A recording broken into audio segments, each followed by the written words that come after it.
सिद्धांत सरस्वती विजयते गौरीय गोष्ठीपति वंदे गुरुपद्वंद्वं भक्तबिंदसमन्वितं श्रीचैतन्य प्रभुं वन्दे नित्यानन्दसहोदितं श्रीनन्दनन्दनं वन्दे राधिका चरणोदयं गोपीजनसमायुक्तं बिन्दावनं मनोहरं वाञ्छाकल्पतरुश्च कृपासिन्धुभ्यश्च पतितानं पावनेभ्यो वैष्णवेभ्यो नमो नमः।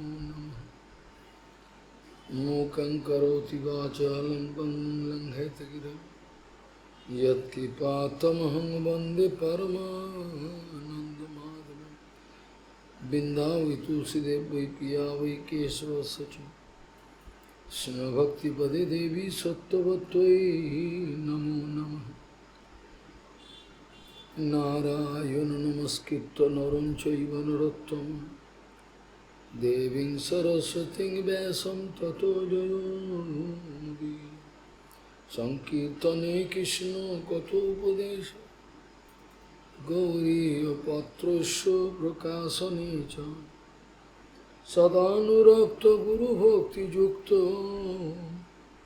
भक्तिप्रमोदाक्ष जगोद्वरुन् ध्येयं सदा परिभवग्नमभिष्टदोहं तीर्थास्पदं शिवविरञ्चनुतं शरण्यं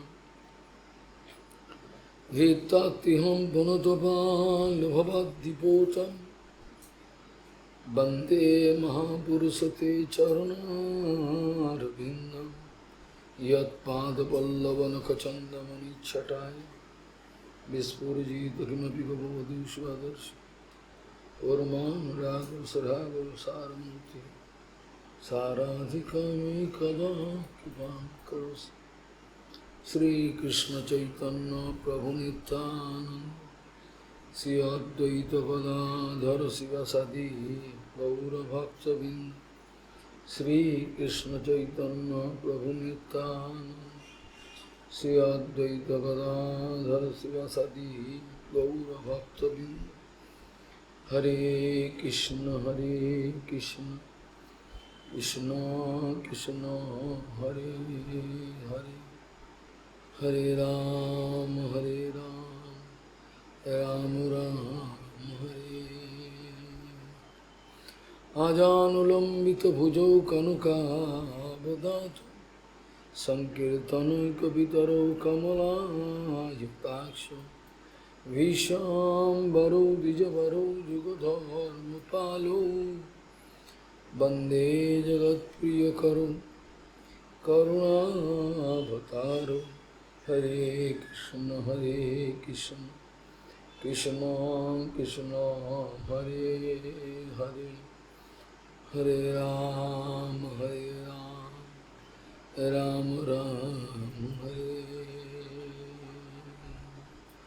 नमामि गंगे तव पादपङ्कजं सुरासुरैर्वन्दितो दिव्यरूपम् भुक्तिं च मुक्तिं च ददासि नित्यं भावानुरूपेण सदा नरानं।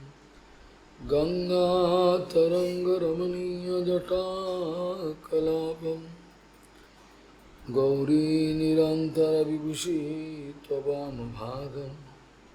नारायणो प्रियमनङ्गमदापहारम् परांसुगुरुपति भजवीशनाथं।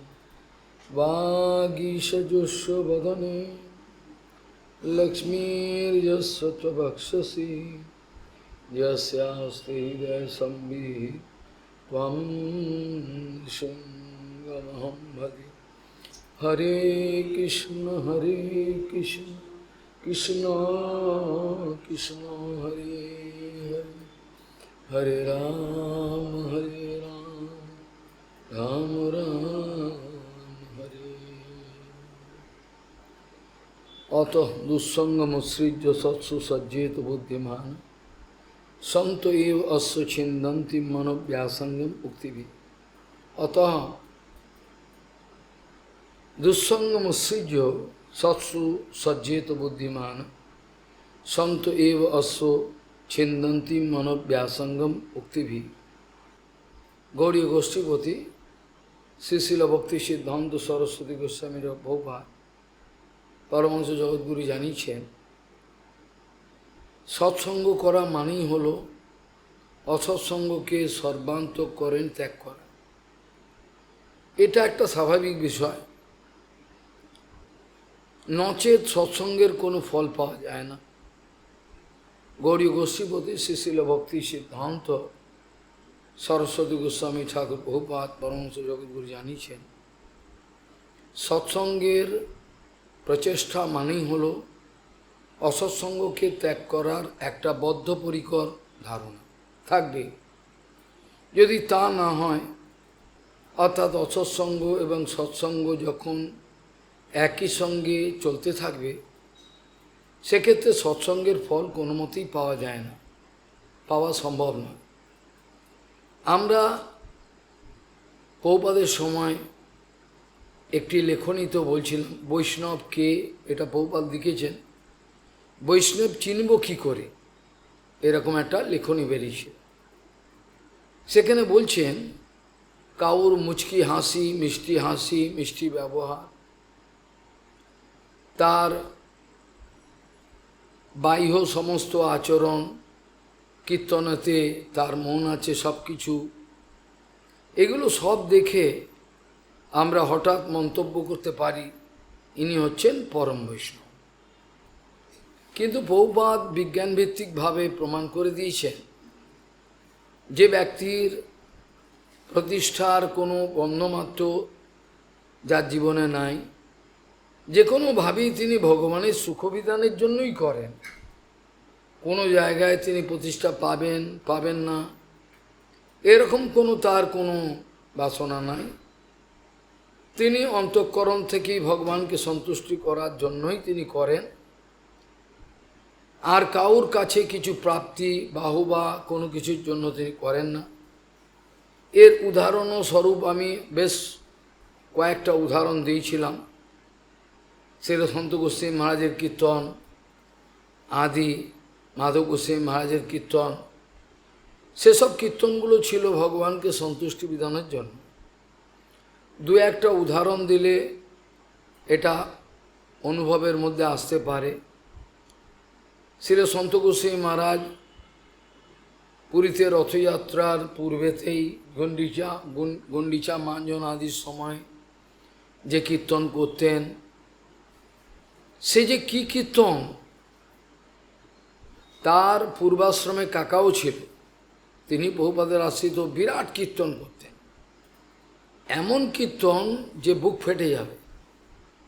মহারাজ এভাবে কীর্তন করতেন, বাকি যারা তার অনুগত তার সঙ্গে কীর্তন করতেন সামনে।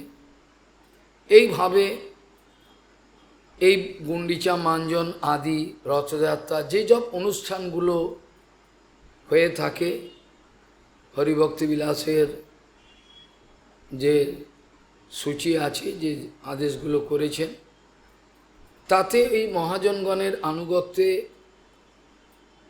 ফল পাওয়া যায়। অর্থাৎ ওই যে সঙ্গেতে আমি গেলাম, অত দুঃসঙ্গমসৃজ্য সৎসুসজ্জিত বুদ্ধিমান, এই যে সঙ্গেতে গেলাম, যারা আপনারা এই সঙ্গ করেছেন তারা জানেন, যারা করেননি তাদের কাছে একটা গল্প কথা। সেই সব কীর্তনের মধ্যে থেকে তাদের সঙ্গে তাদের কথা শুনে, তাদের প্রীতিময় ব্যবহার ভালোবাসা দেখে আমাদের অন্তঃকরণ গলে যেত।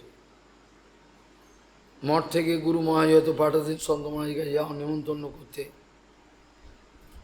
তাদের সেই সব প্রীতিময় ব্যবহার দেখেছি সত্যগোবিন্দ মহারাজের। এই প্রীতিময় ব্যবহারগুলো আমাদের হৃদয়কে পরিবর্তন করে দিই, কোনো রকম আর অন্যথা আমরা চিন্তা করতে পারিনি।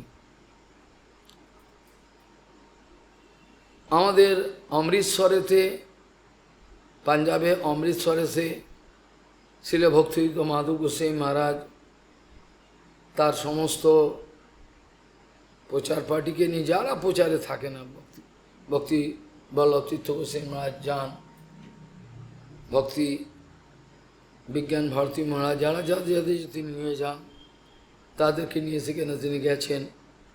অমৃতসরের একটা তথাকথিত মন্দিরে, যে মন্দিরটা স্বাভাবিকভাবে আমরা প্রবেশ করব না, কেন আমাদের প্রবেশ করার প্রয়োজন নেই। আমাকেও মায়াবাদীর মন্দিরে ওরা হরিকথা আয়োজন করেছে, বলতে হয়েছে, কিন্তু আমি তো সেই বিগ্রহকে দণ্ডবত তো দূরে কিছুই আমি করি, মায়াবাদী, কিন্তু আমাকে হরিকথা বলতে হবে প্রভুপাদকে স্মরণ করে। সেই জায়গায় প্রচারের কেন্দ্র হয়েছিল, সেখানে হরিকথা কীর্তন এটা বেশ কয়েকদিন যখন হতে লাগলো। যখন প্রথম দিন শিল মাধব গোস্বামী মহারাজ কীর্তন শুরু করলেন, চারিদিকে যারা পাঞ্জাবি ভক্ত আছেন সব এদিক ওদিক থেকে, অনেক ভক্ত, শুধু পাঞ্জাবি অন্য ভক্ত, তারা তো পাগল হয়ে গেছেন। তারা বুঝতে পারেননি যে এরকম ধরনের একটা মানুষের আকৃতি হতে পারে আর এরকম কেউ কীর্তন করতে পারে, তা জানা ছিল না, ওদের জানা ছিল না যে এরকম ধরনের কোনো মানুষ দেখতে হতে পারে। অপূর্ব তার ভালোবাসা প্রেম কীর্তন করছেন। সেই কীর্তনেতে অনেক ব্যক্তি চোখের জল এসে গেছে, পারছেন না। এই অবস্থায় যখন প্রথম দিনের কীর্তন হলো, হরিকথা হলো, হরিকথা ওরা সেরকম কিছু বোঝে না, সিদ্ধান্ত বিচার, মাথা মোটা, ফাইন জাজমেন্ট ওরা বোঝে না, দেখেছি পরীক্ষা করে, সবে দিয়ে আছে। এই অবস্থায় কি হলো, যখন হরিকথা হয়ে গেল, পরের দিন যখন বিকেল 4-5 বাজে বা শুরু হবে, 5টা 5:30 6টা থেকে শুরু হবে, বাইরে সব লোক জমায়েত হয়েছে, হয়ে যারা ব্রহ্মচারী, সেই ব্রহ্মচারীগণকে জিজ্ঞাসা করছেন, প্রভুজি আজ এরম এরম হবে না কীর্তন? বলছে যে অপূর্ব সৌন্দর্য কীর্তন যে আজকে হবে, আজকে হবে না। এবার ভক্তিবল্লভ তীর্থ সরল ব্যক্তি, তার কোনো জটিলতা কিছু নেই, তিনি কি করেছেন, ভেতরে গুরুদেবের পারমিশন নিতে গেছেন। গুরুদেব বাইরে সমস্ত জমায়েত হয়েছেন, ওরা বলছেন এরকম সংকীর্তন হবে কি না। বলছে মহারাজের কাছে জিজ্ঞাসা করার সঙ্গে সঙ্গে তীর্থ গোস্বামী বলছে আমি যেন কি একটা বিরাট অন্যায় করলাম, মানে একবার থমকে গেলাম। মহারাজের মুখটা দেখে, মহারাজের চাউনি আর ভাবটা দেখে আমার ভয় হয়ে গেল যে নিশ্চয়ই আমি বড় অপরাধ করলাম। অর্থাৎ আমি ওনার কীর্তনটাকে লোকের উপভোগের বস্তু মনে করে তার কাছে বললাম, এটা উচিত হয়নি। আমি অবশ্যই গুরুদেবের কীর্তনটাকে তাদের উপভোগের বস্তু হিসাবে আমার বলা উচিত ছিল না। এইরকমভাবে বলাতে বললেন আমি যেন বিরাট অপরাধী হয়ে গেলাম, এরকম ধরনের অবস্থা। বৃন্দাবনে যখন ব্রজমণ্ডল পরিক্রমা হতো, পরিক্রমাতে যারা থাকতেন, গুরু মহারাজও থাকতেন, সেই সময় ভক্তিদৈত্য মাধব গোস্বামী মহারাজ একদিন কীর্তন করছেন, ওরে ব্রজবাসী তোরা বল কোথায় কৃষ্ণ গাবো, কৃষ্ণ কোথায় পাবো বল, এরা ওটা কীর্তন করছেন। কীর্তনের এরকম একটা প্রভাব যে প্রত্যেকে, কেউ এমন নেই যে কাজে সব চোখে জল পড়ছে। মহারাজ দেখছেন, মহারাজও কীর্তন করছেন চোখে জল, সমস্ত লোক ওখানে, একটা অভাবনীয় পরিবেশ। ওই জন্য বৈষ্ণবের সঙ্গে আমাদের থাকা দরকার। বৈষ্ণবকে মেরে ধরে তাড়িয়ে দেবো, আমরা অত্যাচার শুরু করব, বৈষ্ণব জগৎ থেকে চলে যাবেন, এটা খুব একটা বুদ্ধিমানের কাজ নয়। যতদিন থাকেন ততদিন আমাদের ভালো মঙ্গল হয়। তারা অমঙ্গলের জন্য জগতে আসেন না। আমি জগতের কাছে মাঝে মাঝে ক্ষমা চাইতে বাধ্য হই, আমাকে আপনারা ক্ষমা করবেন, আপনাদের আমি ঠকাতে পারলাম না, এই জন্য আপনারা আমাকে পছন্দ করলেন না, আপনাদেরকে আমি ঠকাতে পারলাম না, এই জন্য আপনারা আমাকে পছন্দ করলেন না, কিছু আমার করার নেই। যেটা আমার কপালে আছে আপনাদের কপালে সেটি হবে, কিছু করার নেই। শিল ভক্তিযুক্ত মাধব গোস্বামী মহারাজের এই কীর্তন, এই কীর্তনের প্রভাব কতটা এটা বলা যাবে না ভাষায়। একটি বুড়ি পাঞ্জাবে, তিনি ভক্তিযুক্ত মাধব গোস্বামী মহারাজের কীর্তন গুরুজি, উনি হচ্ছেন থেকে আশ্রয় নিয়েছেন। তিনি এখন भक्ति विज्ञान भारती महाराज के जिज्ञासा করছেন, ए गुरुजी जो कीर्तन किया, गुरुजी जो कीर्तन कर लो, इसका मतलब क्या है, ये मानेटा की जानते चाहिए। तो भारती महाराज जी जो आपने समझी नहीं माने, ना कुछ समझे तो रोया क्यों, रोई क्यों? बोले मालूम नहीं है। बोले আপনি যদি কীর্তনটা বুঝে না থাকেন, কোনো ভাষা ভাষা কিছুতে কাঁদেন কেন? দেখিলেন কাঁদছিলেন, তা বলতে পারো না। কী কারণে আমার বুক ফেটে যাচ্ছিল, এটাকেই বলে বাস্তব হরিকথা, এটাকেই বলে বাস্তব কীর্তন।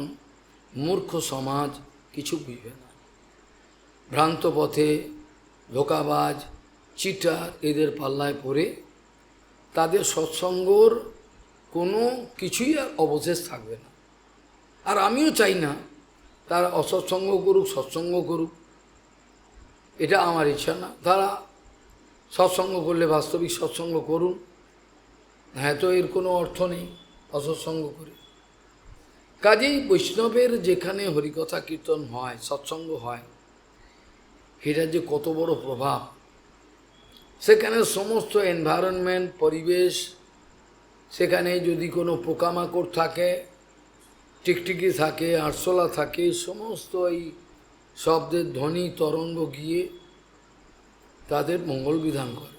এমনকি হরিদাস ঠাকুর বলছেন পাহাড় পর্বত স্থাবর অবস্থায় রয়েছে, মহাপ্রভু কাজে এইসব রহস্য উন্মোচন করেছেন যে যখন প্রভু তুমি কীর্তন করো, তোমার এই কীর্তনের শব্দ যখন চারিদিকে ছড়িয়ে পড়ে, বিভিন্ন গাছপালা বিভিন্ন প্রতিধ্বনিত হয়, সেখানে তাদের মঙ্গল হয়।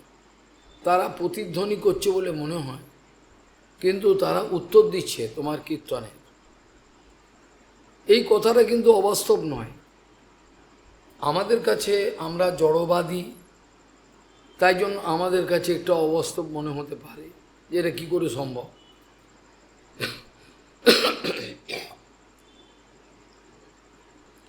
ভাগবতী মহাপুরাণে যখন সুখদেব গোস্বামী চলে যাচ্ছেন, জন্মের সঙ্গে সঙ্গে, জন্ম নেওয়ার সঙ্গে সঙ্গে চলে যাচ্ছেন, কে পিতামাতা দেখবারও প্রয়োজন মনে করেন।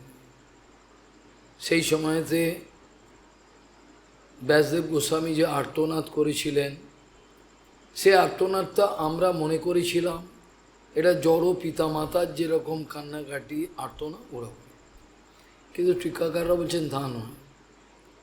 এই 16 বছর মাতৃগর্ভে এই যে মহাপুরুষ ছিলেন, তিনি কৃষ্ণের থেকে অভিন্ন। অন্য জায়গায় প্রমাণ আছে নন্দনন্দন সুখস্তু কৃষ্ণ এবাহি, কৃষ্ণই ওই রূপে, নালে ও রম্য সম্ভব না।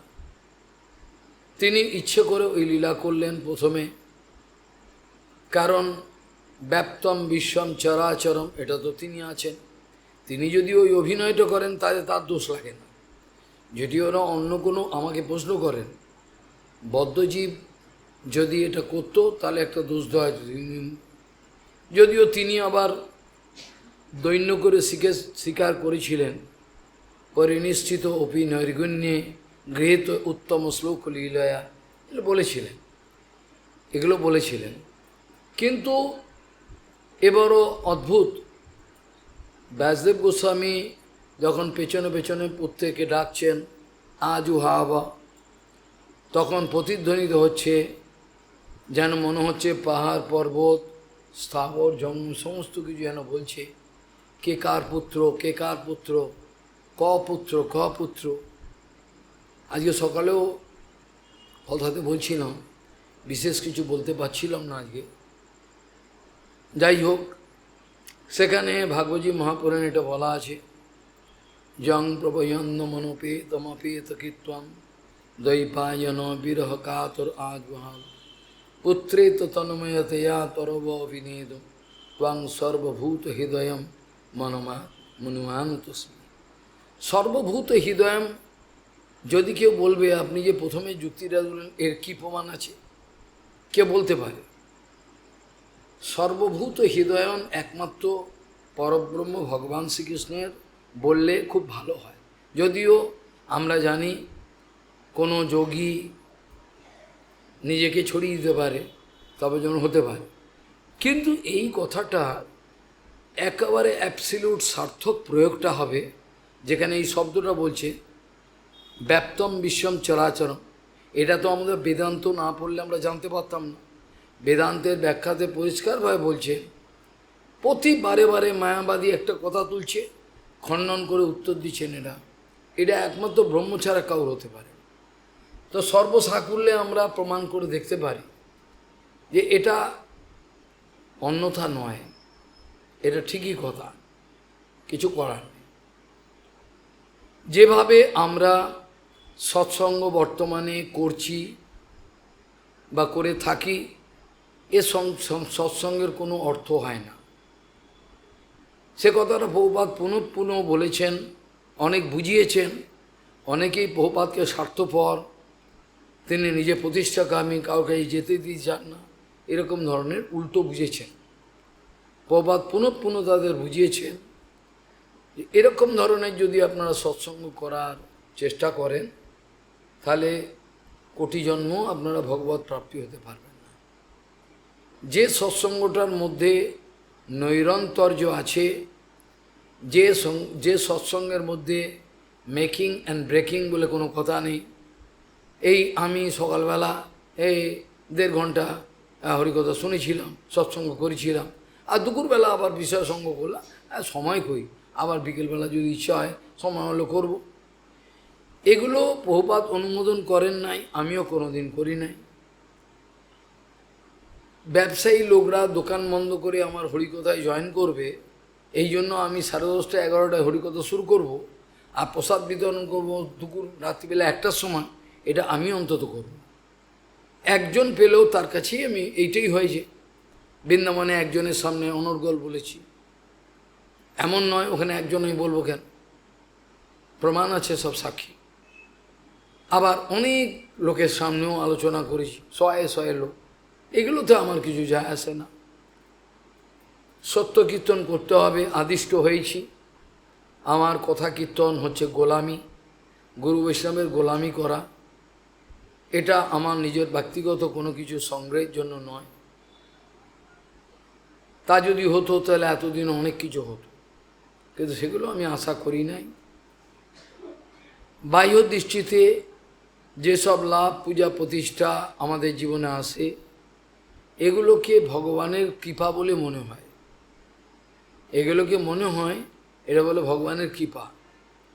যখন ভগবান অর্থ পাঠাচ্ছেন, মালা পাঠাচ্ছেন, প্রতিষ্ঠা, বিভিন্ন রকমের চারিদিক থেকে কামিনী কাঞ্চন লুটে পুটে আসছে, এই অবস্থায় আমরা মনে করি আমার বোধহয় ভালো দিন এলো, আমার আজকে খুব ভালো দিন। দেখুন সারা জগৎ আমার নাম বলছে, কত কামিনী কাঞ্চন ছড়াছড়ি, এই অবস্থায় আমার খুব ভালো মঙ্গলজনক।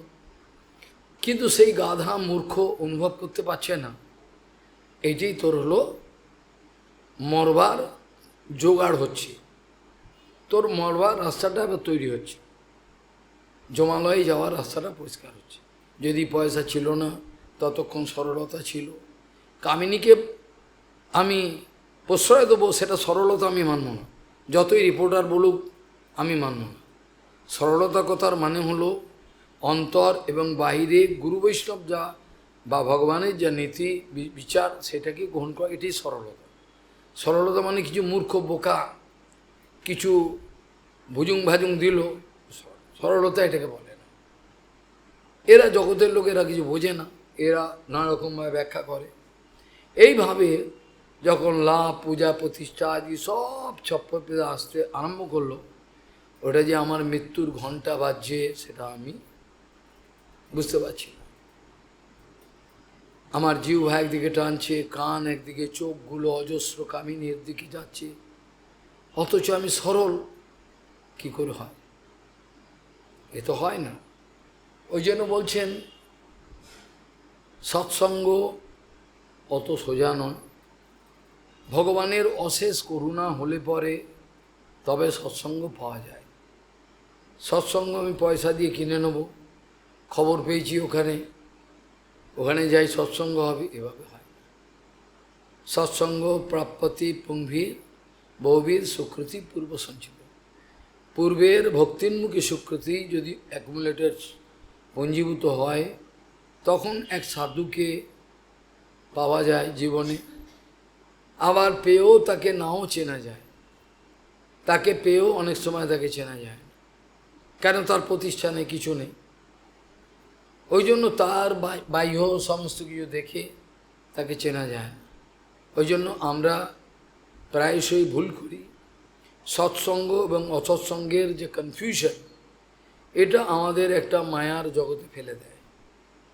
সৎসঙ্গ করলে সৎসঙ্গই করতে হবে, সৎসঙ্গ করলে আবার অসৎসঙ্গ করব, এটা হয় না। কোনোদিনই প্রভুপাদ অনুমোদন করেন, এটা প্রভুপাদ কোনোদিন অনুমোদন করেননি। সেই জন্য বলছেন যে অতি সৌভাগ্য হলে পরে কাউর একজন বাস্তব সৎসঙ্গ হতে পারে, তারপরেও সৎসঙ্গ পেয়েও আমরা নাও বুঝতে পারি। আবার অনেকেই এই কথাটা বোঝেন না, দান দক্ষিণাতে ব্যস্ত হয়ে থাকেন, এটা দিলাম এখানে, ওটা দিলাম ওখানে, তাতে আপত্তি নেই। কিন্তু দান দক্ষিণা করতে গিয়ে তুমি বদ্ধজীব, কখন যে তোমার কোনো একটা বদ্ধজীবের সঙ্গে বিনিময় হয়ে যাবে, তখন তুমি উপদেশামৃতের দদাতি প্রতিগিন্নাতি পৃচ্ছতে বুঝিমা, এইটা তুমি না বুঝে তুমি দান দিচ্ছ, ভালো, কোনো কথা না। তবে গুন্ডাকে দাম দিয়ে লাভ তো কি? গুন্ডাকে দাম দিয়ে তো দান দেবো কাকে? দানের পাত্র সম্বন্ধে ভগবান গীতাতে পরিষ্কার বলেছেন, কাকে কাকে কোন সময় দান দিতে হবে। আবার দান গ্রহণের সম্বন্ধেও ভাগবতে তাতে সব বলা হয়, কিন্তু কাউর কানে ঢুকবে না। বদ্ধ অবস্থায় কোনো কাউর দান গ্রহণ করার অধিকার নাই। আর ওই দানটা দিতে গিয়ে যদি আমার সঙ্গে একটু প্রীতিবিনিময় হয়ে গেল, তাহলে আমি যে সৎসঙ্গ করছিলাম তার ফলটা কিন্তু আমি পাবো না, তার ফলটা আমার মিস করতে হবে। যার জন্য এর অনেক গভীর রহস্যময় এসব বিচার, কিন্তু কেউ গ্রহণ করতে রাজি নয়। তারা মুড়ি মিছরি এক দর, এইটি মুড়ি মিছরি একই দর, ওরা এইটি মনে করতে যায় মুড়ি মিছরি এক দর, এটা কোনো অসুবিধে নেই। কিন্তু এভাবে কোনোদিনই সৎসঙ্গ হয় না। সৎসঙ্গ করলে পরে অন্তর থেকে সেই সৎসঙ্গই ধরতে হবে। আমি প্রভুপাদকে চিনতে পারলাম, তিনি হচ্ছে সাধু, তারপরে আবার অন্য সঙ্গ করতাম, সে তো হতে পারে না। প্রভুপাদ যে কথাগুলো বলতেন বর্তমান যুগে সেগুলো গ্রহণ করার মতো লোকই নাই। প্রভুপাদ যে কথাগুলো বলতেন বর্তমান যুগে সেগুলো গ্রহণ করবার মতো লোকই নাই।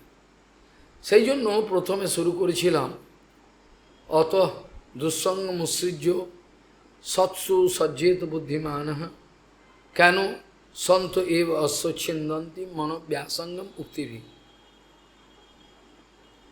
আমাকে সর্বতোভাবে অসৎসঙ্গ ত্যাগ করে, অবশ্য যারা বুদ্ধিমান তারাই ত্যাগ করবেন, যারা নির্বোধ তারা ত্যাগ করতে পারবেন না, তারা পারবেন না।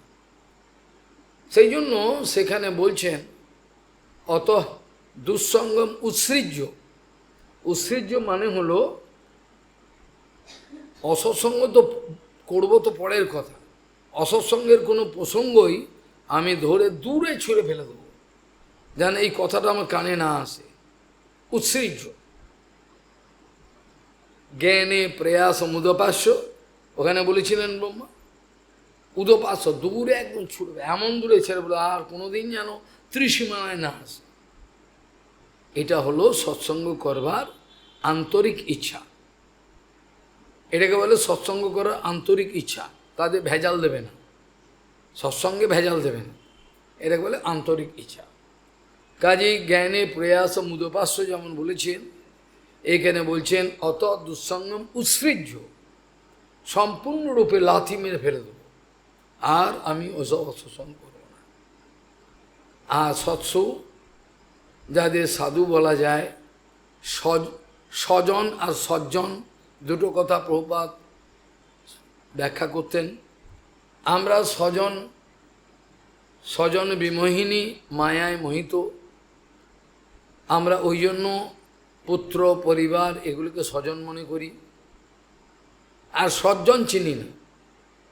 স্বজন মানে হলো যাকে আমি রক্ত মাংসের বংশ পরম্পরা, যাকে আপন ভেবে নিয়েছি স্বজন বলে, রক্তের রিলেশন, ব্লাড রিলেশন, তাকেই আমি মনে করিনি এরা আমার স্বজন। আর এই জন্য বাউলরাও এগুলো গায়, কিন্তু ওরা মানে বুঝে না। ওরা বুঝলো না, কথাটা কিন্তু ভুল বলছে। শেষের দিনে স্বজন বিনে, স্বজন মানে তো আত্মীয় পরিজন, কিন্তু সেই দিনে সজ্জন বিনে বলছে না, এরা তো অজ্ঞানে জানে না। আর যদি বলে শেষের দিনে সেজন বিনে, তাও হয়। সেজন মানে ভগবান, অনেক সময় বলে বা অনেকে ভুল বলে, সেজন বিনে হলে মোটামুটি ঠিক আছে, কিন্তু অনুভব নেই, অনুভবটা নেই।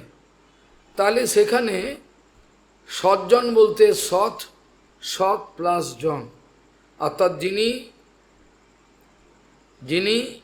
ভগবৎ চরণে নিত্য বিশ্বাসী, পরিপূর্ণরূপে সমর্পিত আত্মা, তাকেই সৎজন বলা হয়। সৎজন অর্থাৎ তিনি সৎ, সাধু, তিনি সাধু।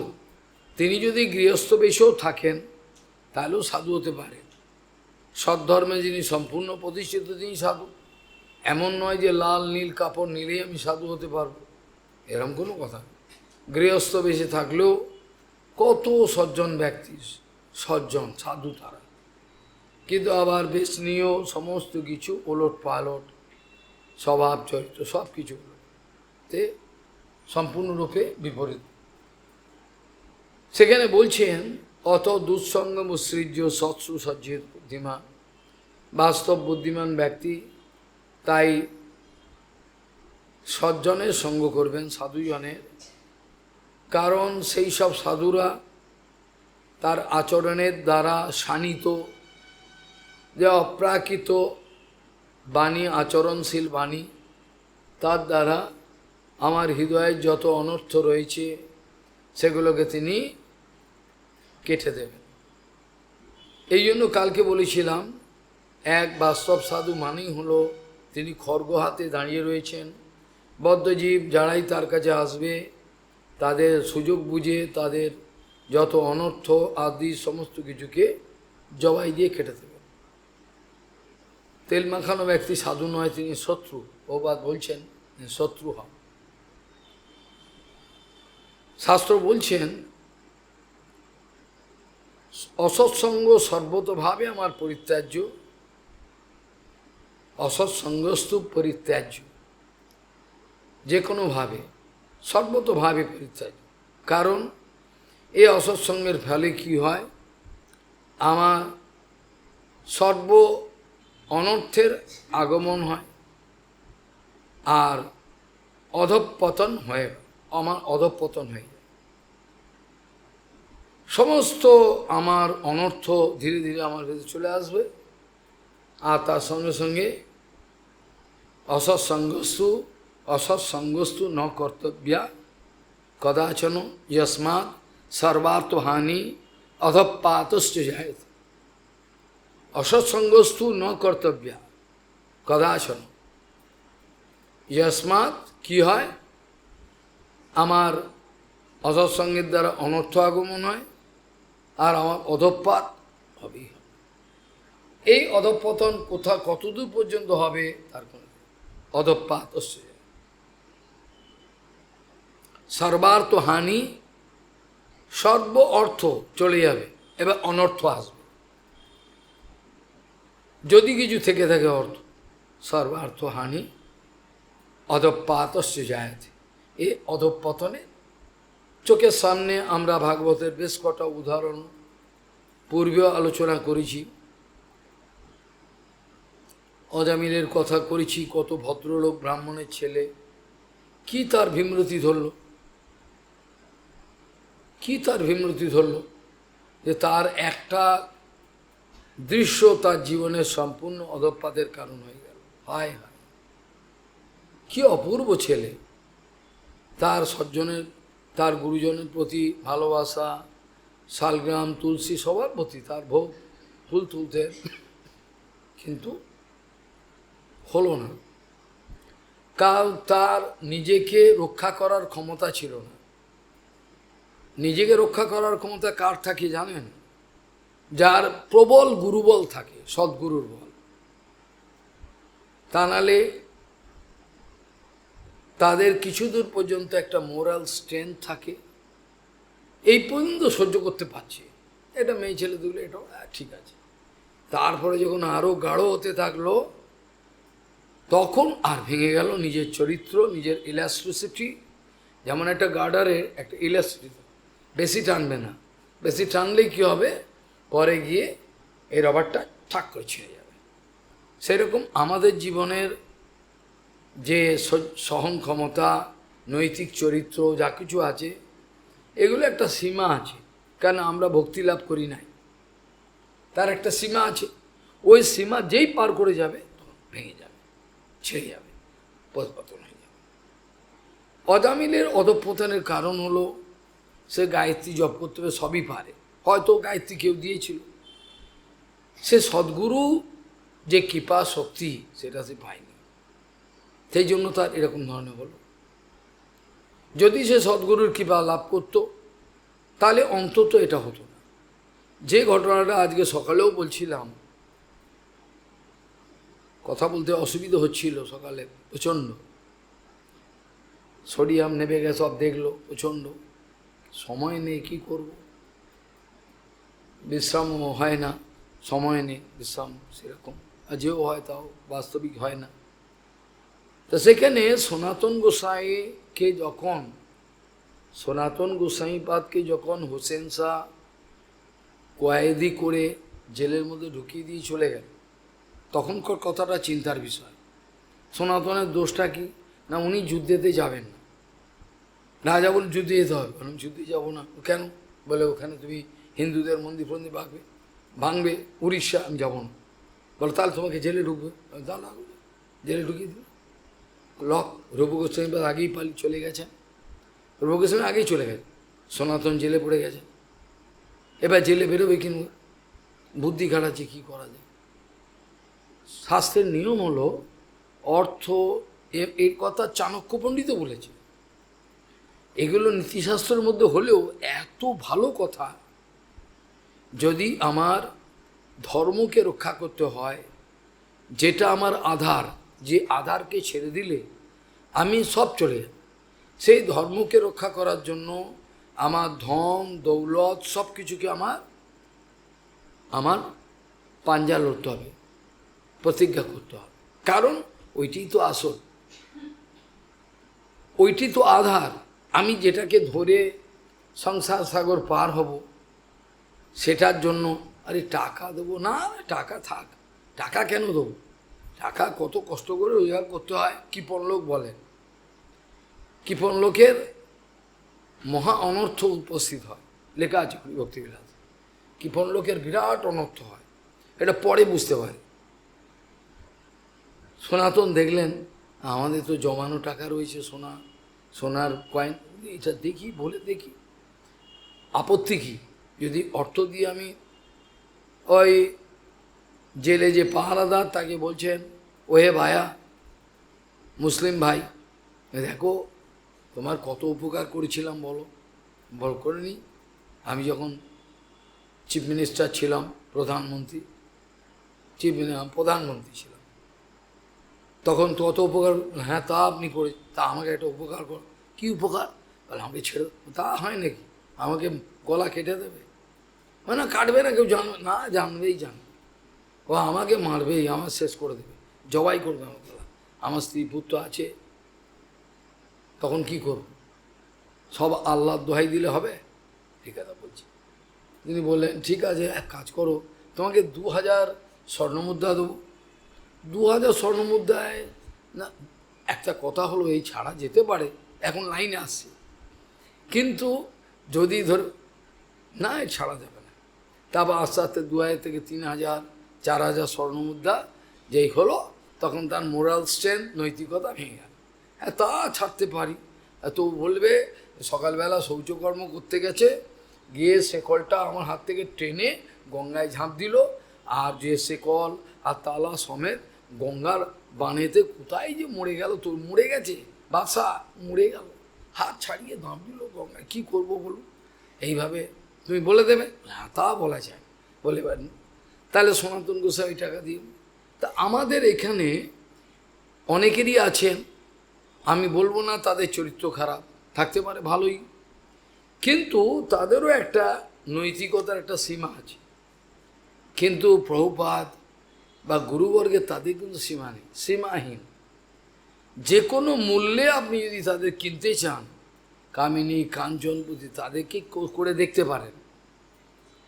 দেখতে পারেন, তারা কিন্তু সাড়া দেবে না, তারা ওই ডাকে সাড়া দেয়। পৃথিবীর এমন কোনো বস্তু নাই, প্রভুপাদ অনেকবার বলতেন, পৃথিবীতে এমন কোনো লোভনীয় বস্তু নাই, পৃথিবীতে এমন কোনো বস্তু নাই লোভনীয় যা গুরু বৈষ্ণবকে প্রলোভিত করতে পারে। ত্রিভুবন হেতবে অপি, ওরা কিছু করবে না, এক স্থানে রয়েছে, তাদেরকে নড়ানো যাবে না। তাদের নাম হলো পরমাংশ। পরমাংশ সবাইকে বলা যায় না। হট করে মোটাঘাটা দেখতে গোস্বামী নাম দিয়ে দিল, খুব ভালো লাতা কোথা চেহারা, আরে যা খুশি করুক না, সেটা দেখা তো, চেহারাটাকে গোসাই দিয়ে দাও না। এটা হলো আমাদের ছাগলের বুদ্ধি। আমাদের কোনো মঙ্গলের রাস্তা আছে বলে আমার মনে হয় না, মঙ্গলের রাস্তা আছে বলে যদি হয় নিত্যানন্দ বলরামের কৃপায়, সুদূর্লভ, এ আশা করা যায় না, ভয়ঙ্কর। এই অবস্থায় আমাদের যেমন নৈতিকতার একটা সীমা আছে, সেরকম অজামিল ব্রাহ্মণগড়িতারও সীমা ছিল, ভেঙে গেছে। পুরুরবার মতো এত ভিড়, তারও একটা সীমা ছিল, ধৈর্যের বাঁধ বেড়ে গেছে। আর একটা বাচ্চা ছেলের বাঁধ ভাঙবে, এটা আর বাচ্চা, এটা কথা কি? আমি তো ফোরকাস্ট করতে, তোকে পাগলা কুকুর, যেমন শিকারি কুকুরগুলো, জঙ্গলি কুকুর চারিদিক থেকে খায়, এই বাঘিনীগুলো তোকে চারিদিক থেকে ছিঁড়ে খাবে। দেখি যদি না হয় কুত্তা পুষি, যেমন চারিদিকে ছিঁড়ে খাবে, এখান থেকে মাংস এখান থেকে খাবে, কাউর কানে ঢুকবে না। আমি যতই বলি, কাউর কানে ঢুকতে দেবে না মায়াদেবী, মায়াদেবী ঢুকতে দেবে না, কারণ তারা সব আকার আকৃতি নিয়ে ব্যস্ত, আকার আকৃতি নিয়ে ব্যস্ত, তারা এর বাইরে যেতে পারে না। ওই আকার আকৃতির প্রতি এত লোভ, ক্যান্সারে যদি গলে যায় তখন আর কিন্তু লোভ নেই, তখন কেটে গেল। কালনাতে এটা হয়েছে, পুলক জানে। একটা বাড়িতে আমাকে নিয়ে গেলেন মহারাজ, খুব দুঃখী, অত্যন্ত, প্রায় আত্মহত্যা করবে। কী ব্যাপার? বলে স্বামী প্রায় ত্যাগ করার মতো। কি হয়েছে? বলে ওনার ক্যান্সার হয়েছে। ক্যান্সার হয়েছে কোথায়? যাই হোক হয়েছে, সেটা বলা যাবে না। ওই জন্য স্বামী আস্তে আস্তে তাতে গুটিয়ে নিচ্ছে। সে অন্ধকার ঘরে থাকে, সে মহিলা খুব ভালো মহিলা। এমন একটা পরিস্থিতি, সে আমি দেখে প্যাথেটিক অবস্থা। এটা আমাদের জড়জগতের ভালোবাসা। খবরের কাগজে অনেক আগে, আজ থেকে আমার তখন বোধহয় ছোট্ট বয়স, কত 12-14 হবে, তখন খবরের কাগজে এসেছিল মৃতদেহের সঙ্গে রমণ করেছে এক ব্যক্তি। বুঝতে পারেন? আমি তো শুনে বাপ রে, এ পচা গলা, দুর্গন্ধ শরীর, যেটা কাছে এলে মুখে, এই তো অবস্থা। মায়ারে করিয়া জয় ছাড়ানো না যায়, যতই বোঝা। অহো ভাগ্য যার হয়, অশেষ গুরুকৃপা লাভ করে, সে জীবন্ত অবস্থায় দেখতে পারে, সব কিছু বুঝতে পারে, তার আর কিছু হয় না। সে এই জগতে থাকাকালীন অবস্থায় বুঝতে পারে। যেমন মেহের আলী, সেই বলেছিলাম না রবীন্দ্রনাথে, সে সব ঝুঠা, সব ঝুঠা বলছেন। সে দেখেছেন কি ধরনের কেচ্ছা কেলেঙ্কারি। তিনি সাক্ষী ছিলেন, মুসলমান চাকর ছিল, সে দেখেছেন চোখে, কিছু বলতেন না, বললে তো মারবে, কিছু বলে, দেখবে শুনবে, বামন গোস্বামী দেখবে শুনবে, চুপ করে থাকবে, কিছু বলবে না। বামন গোস্বামী শেখাতেন, দেখবে শুনবে, কিচ্ছু বলতে যাবে, কিচ্ছু করার না, কিচ্ছু করার নেই, দেখবে শুনবে, কিচ্ছু করার নেই, বললেও মানবে না। যতক্ষণ পর্যন্ত আকার, রক্ত মাংসের আকার আকৃতি, এখানে একটু উঁচু, এখানে একটু নিচু, আর শুনলে ভালো লাগছে, আর একটু এদিকে নিচু উঁচু হয়ে গেল আর ভালো লাগছে না।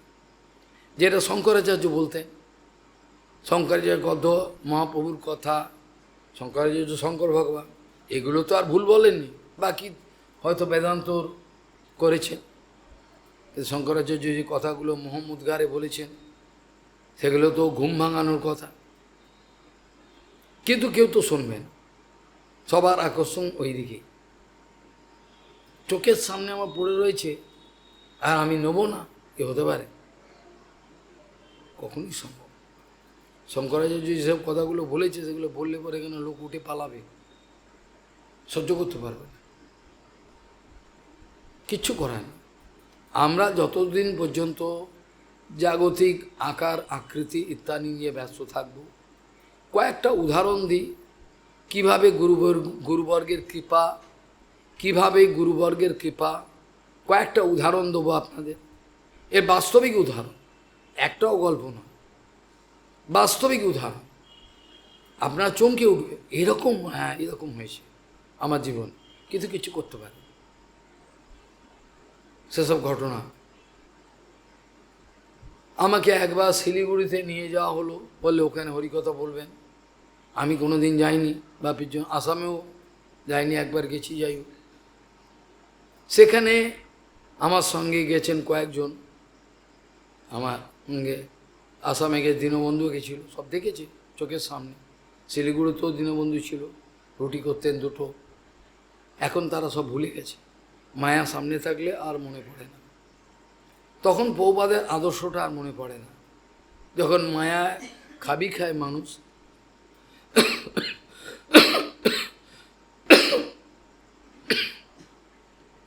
সেই অবস্থায় যখন সেখানে নিয়ে যাওয়া হলো, দেখি ওখানে একটা গ্রামের হাটের মতো চালা দেওয়া, সেখানে বৃষ্টি হলে জল পড়বে, আর মাঝে হাটের মতো ওইখানে একটা, এই সেলা বামন গোস্বামী একজন তথাকথিত শিষ্য, তো ওটাকে কবজা করে নিয়ে ওখানে রয়েছে। আমি কিন্তু অবাক হইনি, আমার সঙ্গে যারা ছিল বিশ্বভানু আদি, তারপরে ওর গুরু ভাই ছিল উদ্ধব, তারা বলছে কখনোই আপনার হরিকথা এখানে হবে না, এখানে আমরা হতে দেবো না, না না এখান থেকে চলে যাবো, এখানেও আপনার হরিকথা কেন হবে, অপমানজনক, আপনার হরিকথা চারিদিকে যায় সব ইন্টারনেট। আমি দেখ, ভগবান আমাকে পরীক্ষার জন্য এখানে এনেছে, ওরা মনে করতে পারো, জিজ্ঞাসা করলে বলবে এই কথা, ভগবান আমাকে পরীক্ষার জন্য এনেছে, আমি প্রতিষ্ঠার জন্য হরিকথা বলি না ভগবানের সন্তুষ্টি বিধানের জন্য, কাজে আমি এখান থেকে যাব না। বলি এখানে তো আপনার থাকার জায়গাও নেই, আর থাকার জায়গা ভগবান কোথাও করবে, কিছুই করুন, ওই জায়গাটা ঝুপড়ি দেবে, ওইখানে রইলাম। একটা ব্যক্তির একটা ঘর লাগে না, ঠাকুর ঘর, ওখানে আমায় ঢুকিয়ে দিল, ওই পোর্শনে কেউ আসে না, পার্টিশন আছে, অন্যদিকে থাকে, ঠিক আছে, আমি ওখানে থাকলাম, থেকে দিনে দুবার আমাকে নিয়ে যায় হরিকথা। সেই হরিকথা যদি আপনি শোনেন আপনার চোখে জল আসবে, কারণ আমার একটাও মনের মধ্যে ভাবনা আসে নাই এইখানে হরিকথা বলে আমার সম্মান প্রতিপত্তি নষ্ট, এরম ভাবনা আসে না। সেই জন্য সেইখানকার সকাল বিকেলের কথা শুনলে পরে, পুরোটা শোনে, তাহলে দেখতে পাবে বুক ফেটে যাবে, কারণ এটা মাদুকুরি ভিক্ষায় ওই ভাঙা জায়গা থেকে আমি হরিকথা বলেছিলাম, কাজে আমার কোনো প্রতিষ্ঠার কোনো ইচ্ছা ছিল না। গোবর্ধনে গিরিরাজের তটেতে আমি কাউকে ডাকতে যাই নাই, নিঃস্ব, আমাকে এমন একটা পরিত্যক্ত ঘর দেওয়া হয়েছে, সেখানে কোনো জানোয়ারও থাকবে না, আমার এইটি সৌভাগ্য আমার, কারণ ওটাকে গরম, চিলেকোটা ঘর, এত গরম যে লিটারে লিটারে জল খাবে বাষ্প হয়ে উড়ে যাবে, চারিদিকে এরম লাল পুরো শরীর। এই অবস্থায় আমি থাকতাম, আমার কোনো অভিযোগ ছিল না। আমি ভিখিরি মানুষ, আমায় যেখানে থাকতে দেবে সেখানেই থাকবো। ওরা বেঁচেও আছে, এখনও জিজ্ঞাসা করতে পারে। ওইখানে থেকে হরিকথা বলতাম, কাউকে ডাকি নাই। ওদের স্বার্থে ওরা বললো বাবার এই তেজিয়ান হরিকথা, এদিক ওদিক থেকে লোক ডাকতে আরম্ভ করলো। আমি কিন্তু বলি নাই, দুজনের সামনে বলবো, গিয়ে সামনে ডাকতে আরম্ভ করলো। সেসব অনেক কথা। শেষে আবার আমি সত্যি কথা বলবার জন্য ওনার মনে হলো এদেরকে ভাঙিয়ে নিয়ে আমি বোধহয় টাকা নেব। তারপর থেকে ওদের মুখ দেখা আমি বন্ধ করে দিলাম। এমনভাবে কথাগুলো বললো যেন মনে হয় আমি এই কথাটা বলেছি, এটা ওদেরকে বোকা বানিয়ে পয়সা করি না। তো এইগুলো জীবনে আমার ইতিহাস। কামিনী হয়ে দৌড়ে আসছে, কিন্তু গুরুদেব কৃপা করে সব রক্ষা করেছেন, একটাও কিছু করতে পারেনি কোনো কিছু, কারণ গুরুদেব সব আমরা দেখছেন, রক্ষা করেছেন। সেসব কথা এই সভাতে বলা যাবে, সত্য কথা, কিন্তু একটাও কিছু আমার একটা লোম সোজা করতে পারেনি। এটা হলো গুরু কৃপায় লোভনীয় বস্তু, কিন্তু কিছু করতে পারে। এই অবস্থায় আমাদের যাওয়া দরকার। এই অবস্থায় না যদি যাওয়া হয় তাহলে আমরা হরিভজনে আমরা কৃতকৃতার্থ হতে পারব না, সম্ভব হবে না। প্রথমেই আমাদের অপার গুরুকৃপায় স্নিগ্ধ হতে হয়। মহাপ্রভু বারবার বলেছেন যে আকারেতে ভয় হতে পারে, আকারেতে তোমার আকর্ষণ হতে পারে, সেই জন্য আকার আকৃতি দেখুন। আমি আজকে সকালে বলছিলাম, যদি তোদের আকার আকৃতি দেখার এখনো পর্যন্ত আস্বাদন পাস, তাহলে অন্তত একটা চিন্তা কর, যদি প্রত্যেকের মধ্যে ভগবানকে দর্শন করতে না পারিস, এত পর্যন্ত না যেতে পারিস, তাহলে অন্তত লক্ষ্য কর কামিনী কাঞ্চন যেগুলো দেখছিস সেগুলোকে দেখ। কঙ্কাল যেমন, এখন দুটো কোটর মুখে, এখন দাঁত। আমাদের সেন্ট জনস বাচ্চা বলায়, আমাদের ওইখানে সেন্ট জনসে স্কাউট ফাউট করাতো, কখনো কখনো ওই ক্লাবে নিয়ে যেত। আর বাচ্চা ছিলাম, এই কঙ্কালটা দেখেই ভয় পেতাম বাচ্চা। ওই কঙ্কালটা এখন মনে পড়ে, পুরো লম্বা কঙ্কালটা। এই কঙ্কালের ব্যবসা হয় জগতে, কঙ্কাল বিক্রি হয়।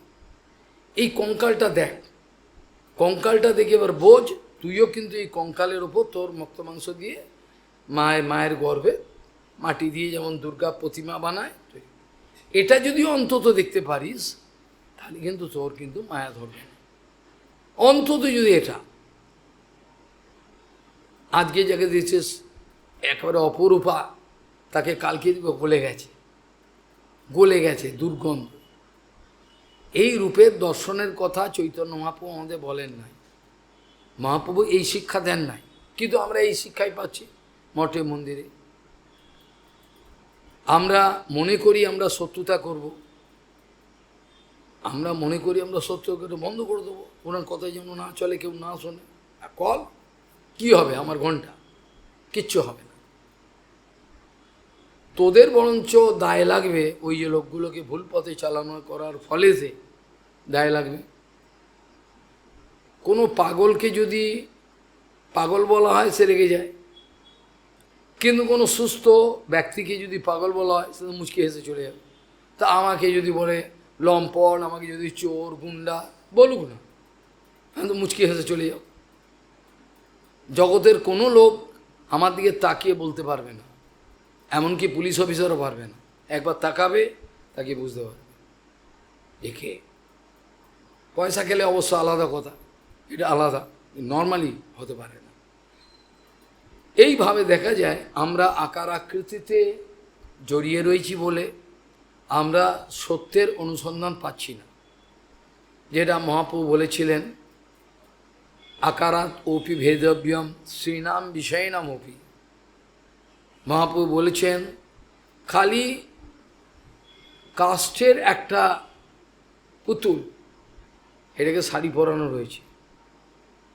দারু প্রকৃতি হরে মনোরূপী মন, বুকটা ফেটে যায়। মহাপ্রভু কী শিক্ষা দিয়েছেন, দারু প্রকৃতি হরে মনোরূপী মন, দারু প্রকৃতি। মুনিদেরও মন হরণ, কাপড়ের জামার দোকানে ফাইবারের সব সাজানো থাকে। কত বড় সাহস আমরা, কত বড় সাহস আমরা মায়ার সঙ্গে পাঞ্জা লড়তে চাই, কত বড় সাহস আমাদের। যে মায়ার সঙ্গে কেউ কোনোদিনই সাহস করে না, এমনকি শঙ্কর ভগবান যে কামজয়ী মৃত্যুঞ্জয়ী, উনিও সাহস করেন।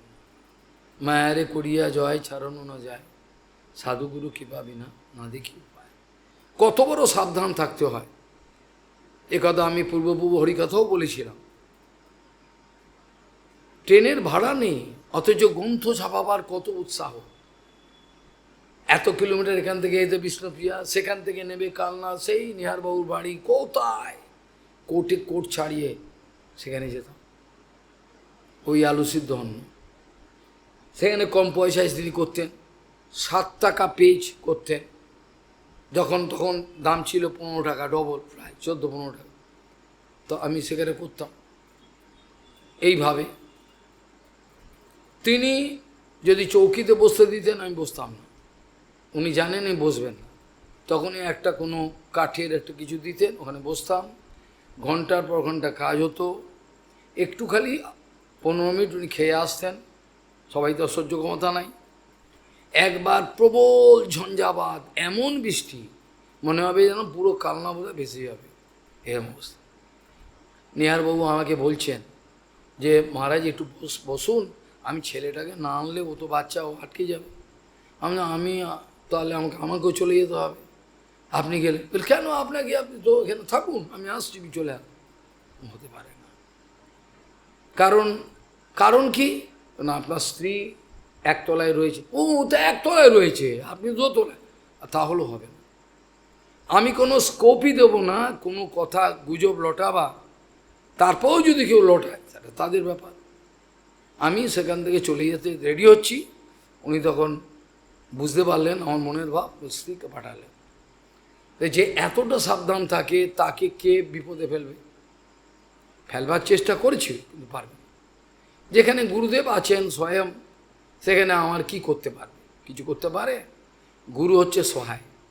গুরুবল হলো সর্বরক্ষা কবচ। নৃসিংহ কবচ নিয়েও তুমি নাও পারতে পারো, পড়ে যেতে পারো।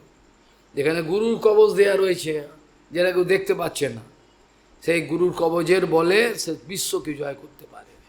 কিছুই চায় না, তাকে কি প্রলোভনে ফেলবে, কি করবে? আর তোমরা তো নিজেই স্বীকার করছো, প্রমাণ আছে।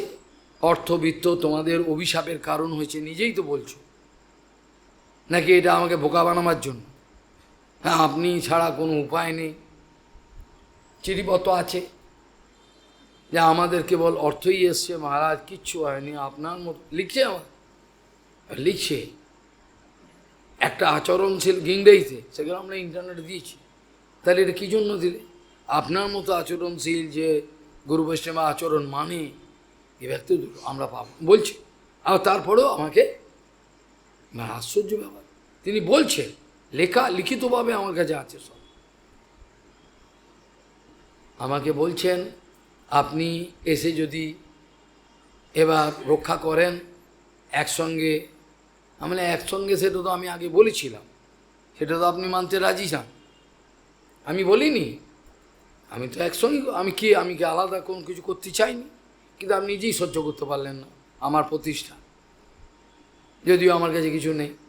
এখন বলছেন, এখন আমি লিখেছি 2 লাইনে যে আগে আপনাকে অনেক অনুরোধ করেছিলাম, আপনি একটা ভিখিরির কথা অপদার্থ মানেননি। এখন আপনি বুঝতে পারছেন কি আপনি বলছেন, ঠিক কথা। কিন্তু আমার বক্তব্য হলো, বর্তমানে আপনি 12-15 বছর ধরে একটা মৌচাক বানিয়েছেন। আমি এই উত্তর দিয়েছি, শুনলে আপনি লাফিয়ে উঠবেন, কোনো গালাগাল নয়। আপনি 15 বছর ধরে একটা মৌচাক বানিয়েছেন, যেখানে অনেক মধু আছে, অনেক মৌমাছি ওখানে রয়েছে। এবার আপনি আমাকে সুন্দর সেবা দিচ্ছেন, খুব চতুর আপনি। আপনি বলছেন আপনাকে কিছু ঢিল দিচ্ছে, ঢিলগুলো মারুন মৌচাকে, তাহলে প্রত্যেকটা মৌমাছি এসে আমাকে কাটবে অজস্র, আমি মারা যাব। আপনি এত চতুর।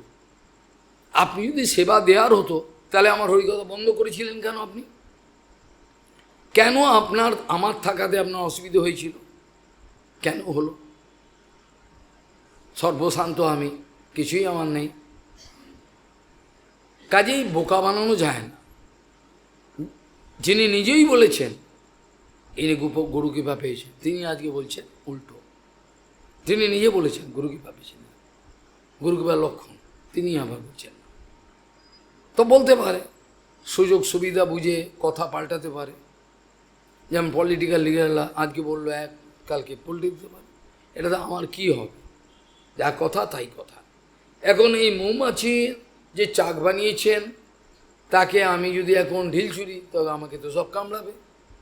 আপনি একটা সুন্দর সেবা দিতে চাইছেন, চালাক আপনি। আপনি ভালো মানুষ সাজবেন, আমাকে সত্য বানিয়ে দেবেন, যেটা হলো আমার। আজকে গৌড়ীয় সমাজের যত প্রতিবাদ করে আমি হয়ে গেলাম শত্রু। একটা গল্প কথা মনে হয়, গল্প নয়, রবীন্দ্রনাথ ঠাকুর লিখেছেন। কালকে আমি এদেরকে সেটা বলবো, খুব ভালো লাগবে, কথাটা মনে পড়ে গেল। বলছেন একটা গরিব লোক, তার কিছু কয়েক বিঘা জমি আছে, আমের গাছ, লিচু গাছ, সামান্য কোনো মতেই চলে, একেবারে নিঃস্ব। এবার জমিদার কি করলো, সে তাকে বোকা বানিয়ে, সে কিছু ঋণ নিয়েছিল অল্প, এই ঋণের দায়েতে বোকা বান, ও তো হিসাব কিতাব জানে না, ভাইতে পুরো জমি নিয়ে নিল। সে কোথায় যায়? ভিখিরির মতো এদিক ওদিক ভিক্ষা করে কোনো মতে চলে। একবার সে মন বড় কাঁদছে, বাবা পূর্বপুরুষের ভিটেতে একবার যাই, শেষ সময় কখন আমার দেহ ছাড়তে হবে তার ঠিক নেই। কি মনে করে তার হলো, কোনো মতে ভিক্ষা ভিক্ষা করে চলে। সে এবার গ্রীষ্মকালের দুপুরের সময় ওই জমিতে, তার যেখানে জমি ছিল সেখানে নিস্তব্ধে এসছে, এসে একটা গাছের নিচে এরকম বসেছে আর চোখের জল পড়ছে। সে কাকে কি বলবে? সে দুর্বল, দুর্বল ব্যক্তির কেউ নাই, দুর্বল ব্যক্তির কেউ নেই। হঠাৎ হলো কি, ক্ষুধার্ত ছিল প্রচণ্ড, হঠাৎ তারই জমির একটা গাছ থেকে একটা পাকা আম পড়েছে। পাকা আমটা পড়াতে সে দেখলো নিশ্চয়ই ভগবান দিয়েছে আমাকে, আমারই জমি। সে তো কোনো বেইমানি করে নাই, সে তো কোনো চোর নয়, কিন্তু মালিক কী করলো, হঠাৎ দেখে ফেলেছে এর কাছে একটা পাকা আম, পুরো আম তো কেড়ে নিল। তাকে ধরে নিয়ে কি করলো, এবার জমিদারের কাছে গেল, মহারাজ এ চুরি করেছে আম, চুরি করে খাচ্ছিল, একে ধরে নিছি, শাস্তি দিয়ে। ও তখন চোখের জল ফেলছে। রবীন্দ্রনাথ লিখেছেন, তুমি মহারাজ সাধু হলে আজ, আমি আজ চোর বটে, এইটা আমার এখন ধনী, এখন আমার এটা দেবে, এইটা আমার কান্না। তোমরা এখন সাধু হলে, আমি এখন চোর, বটপার, বদমাস, লম্পট হলাম। খুবই ভালো কথা, আপত্তি কিছু নেই। রবীন্দ্রনাথ তো ফাইনাল লিখেছেন, তুমি মহারাজ সাধু হলে আজ, আমি আজ চোর বটে, আমারই বাগান, আমারই সব কিছু, আমার কিছু নেই, আমারই গুরুদেবের সব কিছু, আমার সব কিছু, আমার কোনো কিছু অধিকার নেই। ভালোই তো, আপত্তি কিছু নেই। ব্যক্তিগত মঠের আমি হওয়া উচিত, কোনো আপত্তি কিছু নেই, ভালোই হচ্ছে, যা হচ্ছে আমি দেখি ভালোর জন্য। আর যদি এটা না হতো তাহলে ভগবান আমাকে কম করেই সামান্য সেবাটারও অধিকার দিতেন না। আমি বললি না আমি অনেক কিছু করেছি, যে কিছু করেছি বুকের রক্ত ঝরিয়ে, সেগুলো সাক্ষী আছে, তারাও তো পশু হয়ে গেল। দেখেও চোখের সামনে দেখেছি কি না, ওরা পশু হয়ে গেল। কপালে নেই ওদের, কপালে নেই আমার সঙ্গে থাকবে। কালকে বলছিলাম না, আমাকে যে চোর, বাটপার, ধোকাবাজ, লম্পট কেউই আসতে পারবে না। যদি আসে কোনো মতে তাকে পালাতে হবেই হবে, এটা গুরুদেবের আশীর্বাদ। থাকতে পারবে না কোনো মতে, চলে যাবে, এটা আমার উপর আশীর্বাদ। আমার সঙ্গে কোনো ফালতু লোক আসতে পারবে না, কারোর সঙ্গে দেখা করি না, করবো না। যা কথা বলো এখানে বলো, এই কথা শোনো, না উচিত না শোনো। কাজেই এইরকম একটা পরিস্থিতির মধ্যে এ ধরনের হরিকথা কতটা গ্রহণযোগ্য হবে লোকের, এই বিচার আমি করি নাই। আমার বিচার একটাই, প্রভুপাদের আদেশ, গুরুবর্গের আদেশ, বলতে হবে। তার ফল কি হবে সেটা তো ভগবান বলছে, ফলে তো তোমার অধিকার নেই, ফলে তোমার তো অধিকার নেই, ফল তো ভগবান দেবে। কর্মণ্যি অধিকার আসতে মা ফলেষু কদাচন। ফল তো তুমি ভাববে না, ফল যা হওয়ার হবে। ভগবানের চোখ আছে সর্বত্র, তিনি দেখছেন আমি কি করছি, তিনি দেখছেন। বিচারটা তার হাতে রাখা রয়েছে, আমি নিজে কোনো বিচার করতে যাব না, আমার এই রুচিও নাই। দেখা যাক কী হয় ভগবানের ইচ্ছায়, কত দূর পর্যন্ত। অন্তিম সময়ে প্রভুপাদ বলছেন ডাক্তারকে, ওরা আমাকে হরিকথা বলতে দিচ্ছে না। প্রভুপাদ বলছেন ডাক্তারকে, আমাকে হরিকথা ওরা বলতে দিচ্ছে না, আমি যেই হরিকথা বন্ধ করি তখনই আমি অসুস্থ হয়ে পড়ি। ওরা আমাকে বলতে, ডাক্তার বলছেন আপনার এখন থাকলেই ভালো। না, আমি হরিকথা বললে সন্তুষ্ট থাকি, আমার সব ভালো থাকে শরীর। এই কথা বহুবার দুঃখ করে আসে, শেষ সময় বলছি, ওরা আমাকে হরিকথা বলতে দিচ্ছে। এই ধরনের আর্তনাদ প্রভুপাদের জীবনে দেখা গেছিল। সেই অভিশাপ আমাদের জীবনে নেমে এসছে। সে অভিশাপ নেমে এসছে, আমরা যে বিশ্বাসঘাতকতা করেছি, তার এখন সেই অভিশাপ আমাদের জীবনে নেমে আসছে। এ ফল ভোগ করতে হবে। প্রচার বন্ধ করতে পারবে না, চলবে এই কথা, কিন্তু আমরা কতদূর পর্যন্ত আলোচনা করছিলাম, কতদূর পর্যন্ত।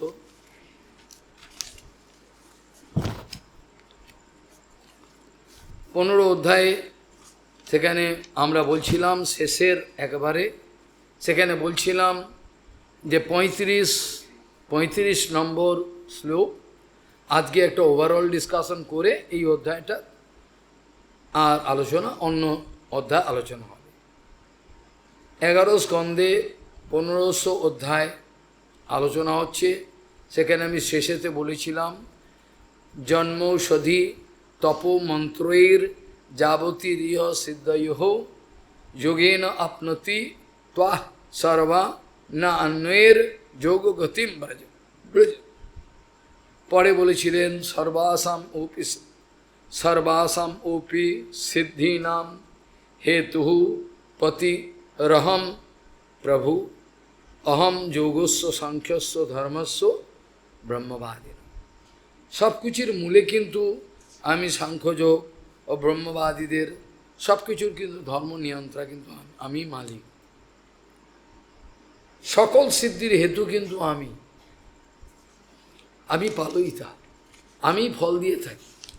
ফল যেটা ভগবান শ্রীকৃষ্ণ 10ম স্কন্ধেতে 2 বাচ্চা কৃষ্ণ বলরাম যখন ইন্দ্রের যজ্ঞ বন্ধ করার কথা বলেছিলেন, সেখানে বেদান্তের কিছু তত্ত্ব আলোচনা করেছিলেন। বলছে কেউ যদি ফলদাতা থাকে সেটা তো পরমেশ্বর। ইন্দ্র ফল দেয়ার কে আপনাদের? আপনারা কি মনে করেন? অস্তিচ্ছেদ যদি কেউ থাকে ফলদাতা তো ভগবান। তিনি তো কর্মফলে যার যা কর্ম সেই ফল তিনি দিয়ে থাকেন। ফল দেওয়ার অধিকার তো কাউর নাই, ফল তো ভগবান অনুমোদন করবেন তারপর পাবেন, নিজের ইচ্ছা ফল পাওয়া যায় না। সেখানে বলছেন লাস্টে ভগবান বলছেন শেষ কথা, অহম আত্মান্তরো বাহ্য অনাবৃত সর্বদেহিনাম যথা ভূতানি ভূতেষু বহির অন্তঃ স্বয়ং তথা। বলছেন যেমন আমাদের অন্তরে এবং বাইরে সব জায়গায় কিন্তু পঞ্চভূত রয়েছে, আমরা তার অস্তিত্ব বুঝি না। আমরা এতই অজ্ঞান, আমরা চোখ খুলে জগৎ দর্শন করতে পারি না, আমাদের অন্ধ। যে এতটা যে খেয়ে নিলি, খেয়ে তো শুয়ে পড়লি, কে এইটা হজম করালো তো? এটা তো তুই চিন্তা করলি না, একবারও চিন্তা করলি না কে হজমটা করালো? ও এমনি হয়, হয়ে গেল। কোনো একটা বুদ্ধিমান ব্যক্তি আজ পর্যন্ত পেলাম না, বাস্তবিক বুদ্ধিমান। অনেক বুদ্ধি আছে, নাপিতে যেমন 16 বুদ্ধি বাঙাল ভাষায় বলতো ঢাকার লোক, নাপিতে 16 বুদ্ধি। নাপিত কি করেছেন, এরা পেতাত্তার পাল্লায় পড়েছে, পেতাত্তাকে এবার ভয় দেখাতে হবে, পেতাত্তালে মারবে। পেতাত্তাকে চুল কাটার আয়নাটা নিয়ে বুঝে, দেখিস আমার কাছে কতজন আছে, তোকে মেরে ফেলবে। ও তো পেতাত্তা বুঝে, আরে তাই তো আমাকে মারবে, তাই যা যাও যাও যাও, কিছু করতে পারবে, ও তো ভয় দেখাচ্ছে। তা নাপিতের বুদ্ধি এরকম, ও খালি আয়নাটা চুল কাটা ওটা দিয়ে কাজ বেরিয়ে গেল। আর আপনি সমস্ত বুদ্ধি লাগিয়ে টাকা পয়সা কিছু করতে পারেন। নাপিতের কি বুদ্ধি দেখুন, খালি বুদ্ধি। আয়নাটা দিকে দেখ আমার কাছে, যেমন দেখুন রাজপুত কৃষ্ণদাস যখন এই মুসলমান মুলতানি সব ধরেছিল মুসলমানগুলো, এই ব্যক্তির সব ধন দৌলত ছিল, লুট করে মার, এটাকে বাঁধ, ওদেরকে বাঁধছে গৌড়িয়া সবাইকে। আর কৃষ্ণদাস বড় গলায় বলছে, বাঁধ না, এই গ্রাম আমার, এক হাঁক দেবো, কত সৈন্য আসবে জানিস, ঘোড়া। তাই নাকি, হ্যাঁ, তাহলে গলা কিরকম ভয় দেখাচ্ছে, বই জানিস এক হাঁক দেবো কিন্তু তোদের এসে সব লুটে পড়ে শেষ করে দেবে, সাবধান, এটা আমাদের জায়গা, এ আমার গ্রামের পাশেই, এ আমাদের গুরু, ইনি ভগবত প্রেমেতে মূর্ছা গেছে, একে আমার কিছু ছিল না, কিন্তু ওরা ওদেরকে বেঁধে রেখেছে, বলে আমি বেঁধে রাখবো, যখন এই সন্ন্যাসী উঠে বলবে তখন ছাড়বো। তো হঠাৎ মহাপ্রভুর সামনে কানে কৃষ্ণ নামে হুঙ্কার করে মহাপ্রভু উঠেছে, এই দেখে পাঠান বৈষ্ণব সব ভয় পেয়ে গেছে, ওরে বাবা। তারপর জিজ্ঞাসা করছে, এরা তোমার সব টাকা পয়সা ধন দৌলত নিয়ে তোমাকে এই অবস্থা ধুতরা খাইয়ে পাগল করে ফেলে দিয়েছে। না, আমার সঙ্গীত জন, এরা আমার পালন করে, আমি সন্ন্যাসী, এক পয়সা আমার নাই, সোনা দানা তো দূরের কথা। তাই নাকি, বলে হ্যাঁ। তখন মহাপ্রভুর সঙ্গে আলোচনা হলো, আলোচনার ফলে যখন ওর নাম আমাদের সকাল নিতে হয়, পাঠান বৈষ্ণব কি জয় হোক। তা দেখুন, তার সঙ্গে মহাপ্রভু আলোচনা হলো, তার মন ফিরে গেল। আর এখন আমরা এত প্রচণ্ড হয়ে গেছি, হাজার হাজার হাজার হরিকথা শোনার পরেও আমাদের চিত্তবৃত্তি পরিবর্তন হবে না। তাতেই জানি অপরাধ আছে, প্রচুর অপরাধ আছে, এর থেকে রেহাই, কেউ রেহাই পাচ্ছে না, ওই ঘুরে ফিরে ওই একই ব্যাপার, যতই বোঝাও সব করবে, কার্যক্ষেত্রে ভুল, যত বোঝাবেন সব বুঝল, তাই তো ঠিকই, পরে যে কার্যক্ষেত্রে প্র্যাকটিক্যাল ভুলে গেল, সেই মায়া। এরা হরিকথা শোনে না, প্রবাদ বলতেন, এরা হরিকথা শোনে, এরা যদি হরিকথা শুনতো তাদের এদের চরম মঙ্গল হতো, তাহলে কুনোকুনি লাটালাটি কুনাকুনি এগুলো হতো না, কারোর ক্ষতি কোনো প্রীতি নেই, ভালোবাসা নাই, ভালোবাসবে রে কি, যে নিজেকেই ভালোবাসতে জানে না, যে নিজের সঙ্গেই সুবিচার করতে জানে না। একটা লোক বলুক তো বুকে হাত দিয়ে, আমি নিজের সঙ্গে সুবিচার করেছি, কোন ব্যক্তি বলতে পারে বুকে হাত দিয়ে আমি আমার সঙ্গে সুবিচার করেছি? কেউ বলতে পারবে না। নিজের সঙ্গেই তো বেইমানি করেছে, হরিভজন করেনি, নিজের সঙ্গেই বেইমানি করেছে, অপরের সঙ্গে কী করে সুবিচার করবে? আগে তো নিজের সঙ্গে সুবিচার করবে, তারপর তো আমি জগৎবাসীকে হরিকথা শোনাতে যাব। যখন আমার নিজের সমস্ত জয় হয়ে গেছে, ভগবান জয় করিয়ে দিয়েছেন গুরু কৃপায়, তখন আমি দুটো কথা বলতে পারবো, তার আগে তো বলার অধিকার নেই। আর প্রত্যেক জগতের যারা আমাকে শত্রু ভেবেছে, যাদের কথা আমি কঠোরভাবে বলি, তাদের প্রতিও আমার ভালোবাসা রয়েছে বলেই আমার কোনো ক্ষতি করতে পারে না। আর যদি তাদের সঙ্গে হিংসা করে কথাগুলো বলতাম, তাহলে কিন্তু আমার ক্ষতি হতো। আমাকে খেয়াল রাখতে হবে সমস্ত জীবের ভেতরে, যেটা উদ্ধবজি দেখেছিলেন, উদ্ধবজি দুর্যোধনকেও প্রণাম করছেন, তার ভেতরে কৃষ্ণ রয়েছে, এই অনুভবটা হওয়া দরকার। ভোগের দুনিয়ায় বা ত্যাগের দুনিয়ায়, ভোগের দুনিয়ায় বা ত্যাগের দুনিয়া আমরা বিচরণ করতে চাই না। আমরা ত্যাগের কথাও শুনতে চাই না, ভোগের কথাও আমরা শুনতে চাই ভগবানের সেবার কথা। কিভাবে আমি ভগবানকে সন্তুষ্ট করতে পারব? দুনিয়া চুলোই যাক, দুনিয়া আমায় সাবস্ক্রাইব না করলো, আমি দেখব আমার প্রভুপাদ, আমার কেশব গোস্বামী মহারাজ, গুরুপাদ পদ্ম, এরা আমাকে আমার আশীর্বাদ করছেন কি না, অনুমোদন করছে, সেই দিকে আমার নজর। বাকি দুনিয়ার দিকে তো আমার নজর নেই। কি করব? তাহলে তো বিদেশ যেতে পারতাম, কে আমাকে আটকাবে? প্রত্যেকটা বিদেশে আমি যেতাম, শুনলেই আমার ঘৃণা হয়। এখানেই আমার মানে দুটো রুটি করা লোকের খুব অসুবিধা, কে করবে? তাহলে তো আমার হরিকথা বন্ধ করতে, আমি খেতে পারি, আমার তো রেস্ট্রিকশন আছে, খেতে পারবো না। যে সে শুদ্ধতা বজায় রাখতে হবে, তার মন চঞ্চল, হট করে দিল, ওটা তো খাবার জন্য তো জীবনটা নয়, খাবার জন্য জীবন নয়। কাজে এগুলো সেগুলো বনগোস্বামী মা নিজে বানিয়ে খেতেন, গোস্বামী মা নিজে বানিয়ে খেতেন, অতি কষ্ট করে প্রচার করেছেন। কিছুই ছিল না, মানে কালকে কি খাবেন ঠিক নেই, এরম অবস্থা। এখান থেকে প্রভুপাদ শুকনো চিড়ে মুড়ি সমস্ত কিছু বাতাসা এগুলো সব এখানে পার্সেল করে পাঠাচ্ছেন, এরকম একটা অবস্থা। তাই চিন্তা করুন ওরা কত কষ্ট করেছে, যেটা অন্তত গিরি মহারাজ স্বীকার করেছে, এই নরসিংহ মহারাজ স্বীকার করেছে যে আমরা যদি আমাদের গুরুবর্গের কথা ভুলে যাই, কত রক্ত তারা দিয়েছেন, কি পরিমাণে, তাহলে তো আমাদের সব ভুল হয়ে। উনি অন্তত বলেছেন, ওর গুরুদেব বলেন, উনি বলেছেন, ওর গুরুদেব উল্টো বলেছেন। এইভাবে দেখা যায় ভগবান বলছেন সর্বভূতের সর্ব ব্যক্তির ভেতরে পঞ্চভূত আছে কি না? সর্বভূতে আপনার ভেতর পঞ্চভূত নেই? বলতে পারবেন কি এটা? ডেলাটা কি? রক্তমাংসের ডেলা একটা, এটা তো পরিচয় ভোটার কার্ডে। কি এটা?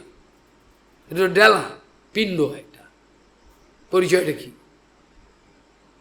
পঞ্চভূতের বাইরে এবং ভেতরে উপস্থিতি, কিন্তু সেটা তো কেউ অনুভব করছে না। কে অনুভব করছে বলুন? পঞ্চভূত যে আমার ভেতরে বাইরে রয়েছে, কেউ অনুভব করছে।